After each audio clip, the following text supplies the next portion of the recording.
सब अच्छे होंगे, बढ़िया होंगे, सब अच्छा कर रहे होंगे। तो मेरे पास बहुत फ्रीक्वेंट क्वेश्चंस आ रहे थे, तो मैंने सोचा कि एक ऐसे आंसर करने से बढ़िया एक वीडियो बना देते ताकि जिसका भी क्वेश्चन इन क्वेश्चन से रिलेटेड होगा उसे ऑटोमेटिक आंसर मिल जाएगा।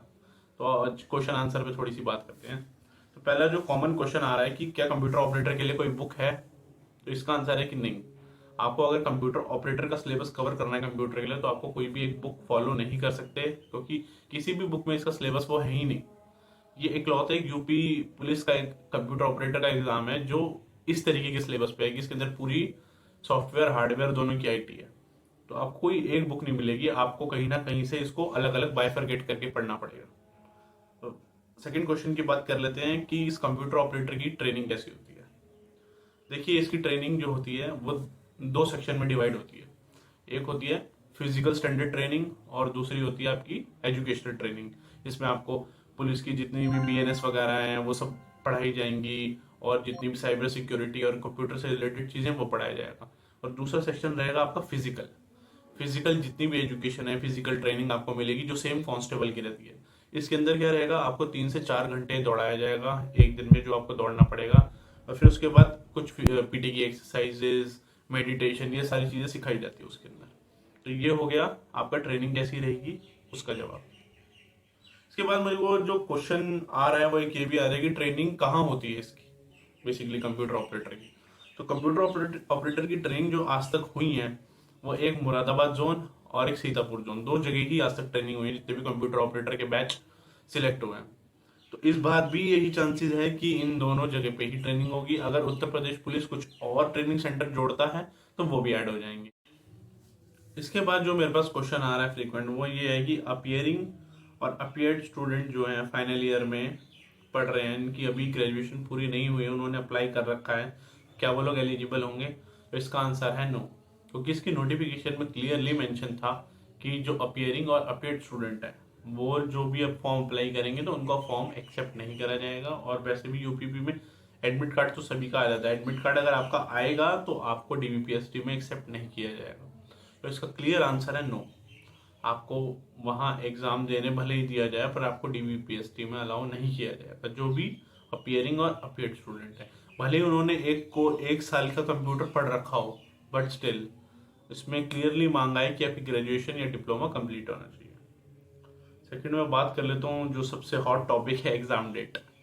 देखिए, एग्जाम डेट का भी कुछ भी कहा नहीं जा सकता। आज आरडब्ल्यूए के हमारे जो अंकित सर हैं उनकी भी लाइव वीडियो आई थी और उन्होंने क्लियरली बताया कि अभी जो जिनकी मतलब जो जिस नज़रिए से वो इस एग्ज़ाम को देखते हैं, जो उनके भी इतना बड़ा कोचिंग सेंटर है तो कोई ना कोई रिसोर्सेज होंगे जिस बेसिस पे वो बात कर रहे हैं।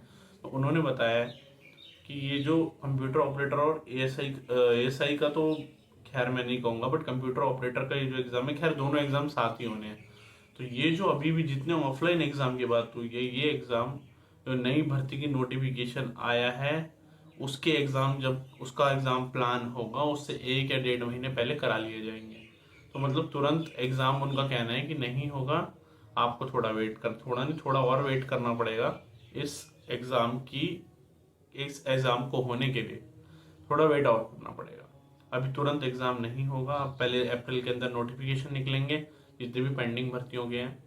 पेंडिंग इन द सेंस जो भी इलेक्शन के बेसिस पर आनी है, इलेक्शन को ध्यान में रख के जो अभी वैकेंसीज निकालनी है अप्रैल एंड में, उनको 1 साल लगेगा कंप्लीट होने में।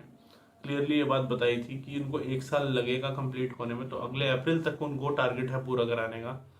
तो अब आप खुद देख लें कि अप्रैल एंड में वो भर्ती आएगी, फिर उसके बाद थोड़ा टाइम लगता ही है, भर्ती में देना पड़ता है एग्ज़ाम वगैरह के लिए, पढ़ने के लिए बच्चों को बेसिकली। तो जब उनका एग्ज़ाम होगा उससे 1 महीने पहले कंप्यूटर ऑपरेटर का और एएसआई का एग्ज़ाम कराया जाएगा। तो अभी शांति से थोड़ा पढ़ते रहें, अंकित सर का कहना तो यही है।